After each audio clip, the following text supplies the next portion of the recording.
Hi friends, this is your lovely గాని WhatsApp star. Friends, Andhra స్టైల్లో simple పప్పుచారు ఎలా చేసుకోవాలో చూసుకుందాం. ఫస్ట్ అయితే ఒక గిన్నె తీసుకొని దాంట్లో ఒక హాఫ్ కప్ పప్పు వేసుకోండి. హాఫ్ కప్ పప్పు వేసుకున్న తర్వాత దాన్ని నీట్గా శుభ్రంగా 2 టైమ్స్ ఇలా వాష్ చేసేసుకొని ఒక హాఫ్ అన్ అవర్ నానబెట్టాలి. నానబెడితే తొందరగా పప్పు అనేది బాయిల్ అవుతుంది. సో అది హాఫ్ అన్ అవర్ అయిపోయిన తర్వాత టేబుల్ స్పూన్ అంత పసుపు వేసుకొని కట్ చేసి పెట్టుకున్న 2 టమాటో ముక్కలు అండ్ కట్ చేసి పెట్టుకున్న 2 ఉల్లిపాయ ముక్కలు అండ్ కట్ చేసి పెట్టుకున్న ఒక 4 పచ్చిమిర్చి అండ్ తురిమి పెట్టుకున్న కాస్తంత కరివేపాకు అండ్ తర్వాత 2 టేబుల్ స్పూన్ ఆయిల్ వేసుకొని ఆ గిన్నె ఇలా మొత్తం కదుపుకోవాలి. కదుపుకున్న తర్వాత నేను ఏం చేస్తున్నానంటే హాఫ్ అన్ అవర్ ఉడకబెడుతున్నాను. అది కూడా ఎలక్ట్రికల్ రైస్ కుక్కర్లో ఉడకబెడుతున్నాను. సో హాఫ్ అన్ అవర్లో అది ఉడికేలోపు మనం ఏం చేద్దామంటే కాస్తంత చింతపండు నానబెట్టుకుందాం. నానబెట్టుకున్న తర్వాత హాఫ్ అన్ అవర్ అయిపోయింది. సో ఇలా సగం అయితే ఉడికింది. ఇంకో 10 నిమిషాలు ఉడికిద్దాము. సో 10 నిమిషాల తర్వాత ఇది మొత్తానికి ఇలా మెత్తగా ఉడికిపోయింది. నేను ఏం చేస్తున్నానంటే ఒక పప్పు తస్స తీసుకొని దీన్ని మెత్తగా చితుముతున్నాను అనమాట. మెత్తగా అయితే అయిపోయింది. ఇప్పుడు దీన్ని అయితే కాస్తంత మరగబెట్టుకుందాం. సో ఈ మిశ్రమాన్ని అంతా నేను ఒక గిన్నెలో తీసుకున్నాను. గిన్నెలో తీసుకొని రుచికి సరిపడంత ఉప్పు, రుచికి సరిపడంత కారం అండ్ చింతపండు పులుసు ఏదైతే తీసామో అది మొత్తం వేసేసి కాస్తంత నీళ్ళు వేసుకొని బాగా మరగబెడుతున్నాను. ఇదైతే బాగా మరిగిపోయింది. ఇంక దీనికి తాలింపు వేసుకోవాలి.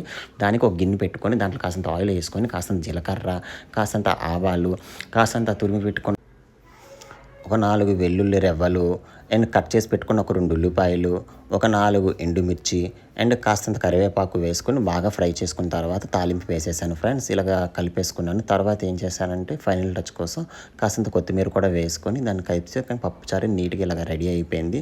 సో ఇప్పుడైతే మంచి గుమగుమలాడే స్మెల్ వస్తుంది. సో ఇంక తినడానికి నేను రెడీగా ఉన్నాను. సో దీనికోసం రైస్ ప్రిపేర్ చేశాను అండ్ దీనికోసం ఆలు ఫ్రై కూడా ప్రిపేర్ చేసుకున్నాను. చాలా సూపర్గా ఉంటుంది. సో ఇది చాలా ఈజీగా ట్రై చేసుకోవచ్చు. మీరు కూడా ఒకసారి ట్రై చేయండి. చాలా బాగుంది.